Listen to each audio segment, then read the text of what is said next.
Welcome to this concept explainer, brought to you by CBSE ScoreLab of ProfSam.com, that is ProfSam.com.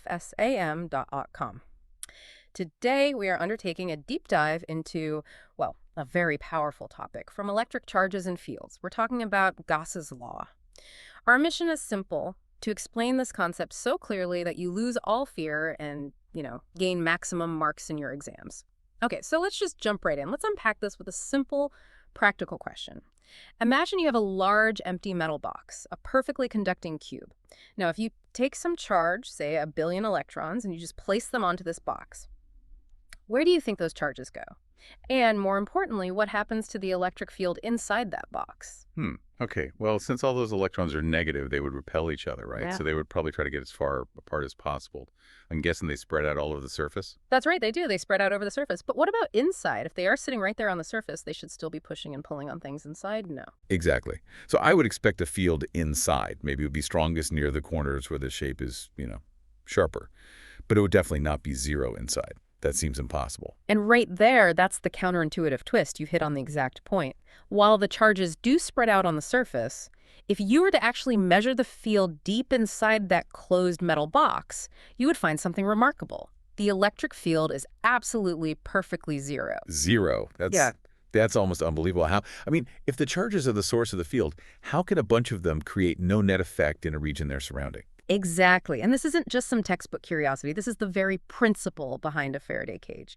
The technology that shields sensitive electronics, like medical equipment, from external interference. The charges on the conductor rearrange themselves in such a way that they create an opposing field, and poof, perfect cancellation inside. So the big question for us becomes, how do we prove this mathematically? And how do we calculate the field outside the box without, spending hours and hours integrating Coulomb's law?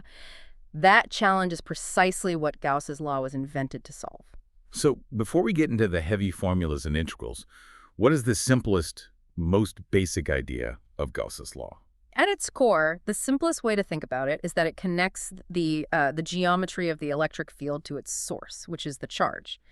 The core idea is this: the total flow of the electric field coming out of any closed boundary is directly proportional to the net charge that's trapped inside that boundary. That's it. This flow, you're talking about electric flux, right? That's the part that always sounds a bit confusing. Is it like a current? Good question. And no, that's a very common doubt. It is not a physical flow of charge. Think of it more like a way to count the influence of the field. Let's use an analogy. Imagine a light bulb glowing in the middle of a dark room. That bulb is our charge.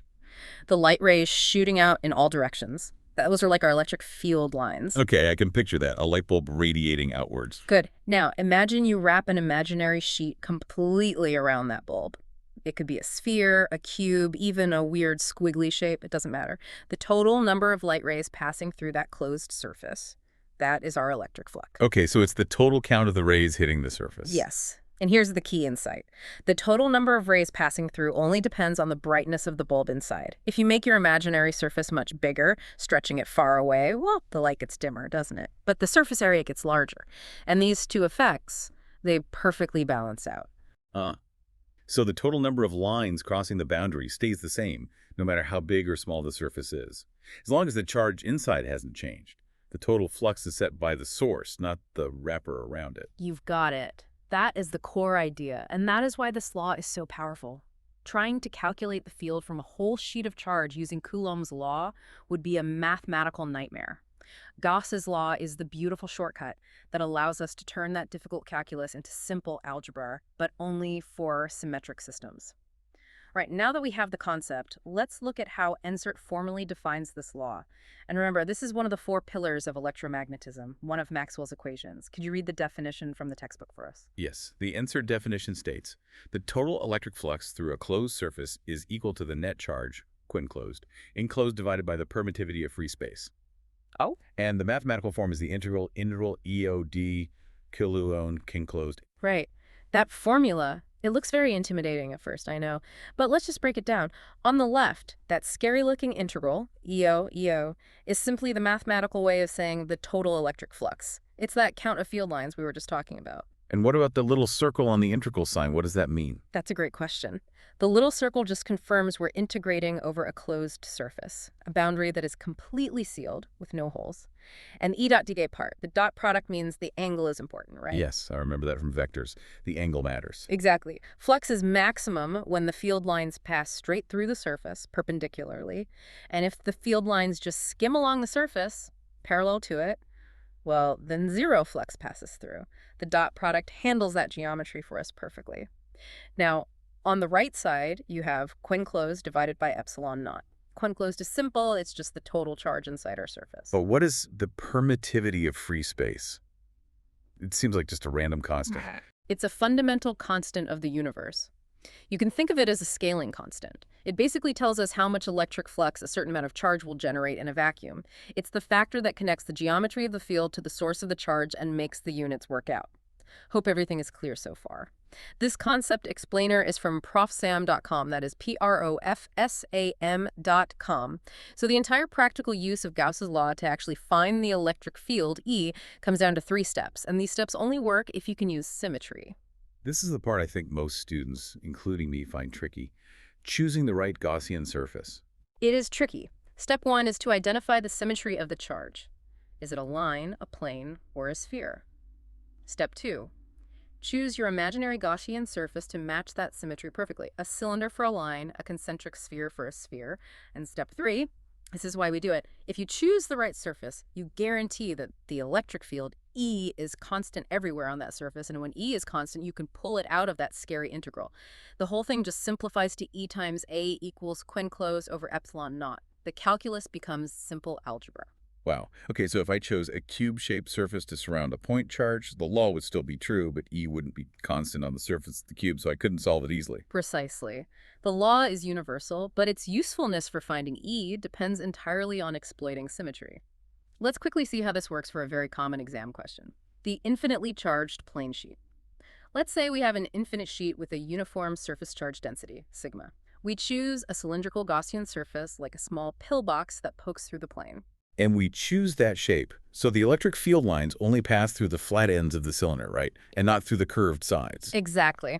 We've set it up so the field is either perpendicular or parallel to our surface everywhere. When you apply the law, almost everything cancels out, and the final result is beautiful. The electric field E is just sigma divided by 2 epsilon naught. E equals 2. Wait a minute, that formula, Yeah. it doesn't have distance r in it at all. Does that mean the field strength is the same whether I'm 1 centimeter away or 1 meter away? How is that possible? Yes, it is constant. That's the key result from Gauss's law. For a truly infinite sheet, as you move away, the field from the charges directly below you gets weaker, but you start to see more charges from farther out on the plane. These two effects perfectly cancel, leading to a constant field. This is a very important result for understanding capacitors, which is a topic that comes next. Now let's quickly tackle the silent killers. 3 common misconceptions about Gauss's law that can really destroy your marks in the exam. Okay, yes, I definitely need to know these. Misconception number 1. Many students think Gauss's law only works for symmetric charges. Well, yeah, because every textbook example is a sphere or a cylinder. Exactly. That's why they think that. But the correct idea is that the law is universal. It's always true for any shape. It's just that we can only use it to easily calculate E when there is symmetry. There's a big difference. Okay, misconception number 2. Since the formula only has Quinn closed, students often think that charges outside the Gaussian surface have no effect at all. That makes sense because they aren't in the Q part of the equation. But they absolutely affect the electric field, E, at every point on your surface. The thing is, for any outside charge, its field lines will enter the surface on one side and then exit on the other side. So the incoming flux is negative, the outgoing is positive, and their net contribution to the total flux is always 0. Oh, I see. That is a very subtle point. So the E in the formula is the net field from all charges, inside and out. But the total flux only depends on the charge inside. You've got it. That's a high-level point. And finally, misconception 3. Bigger surface means bigger flux. Right, because area is bigger. That's the trap. The correct idea is that the flux is constant. Remember our light bulb.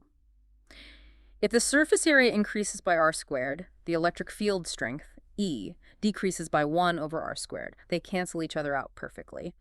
The total flux stays fixed at kin closed over epsilon naught. Okay, so I must remember, surface size is completely irrelevant to the total flux, as long as the charge inside is the same. The field gets weaker, but it's spread over a larger area. It balances out. Perfect summary. Now, to lock this into your brain forever, let's use a few memory anchors. First, a simple phrase, Gauss's law. The flux out equals the charge in divided by epsilon naught. Say that a few times, you won't forget the formula. Okay, the flux out equals the charge in divided by epsilon naught. Next, a quick mnemonic. GEQ Gauss's law relates the electric field through its flux to the Q enclosed, the charge, GEQ.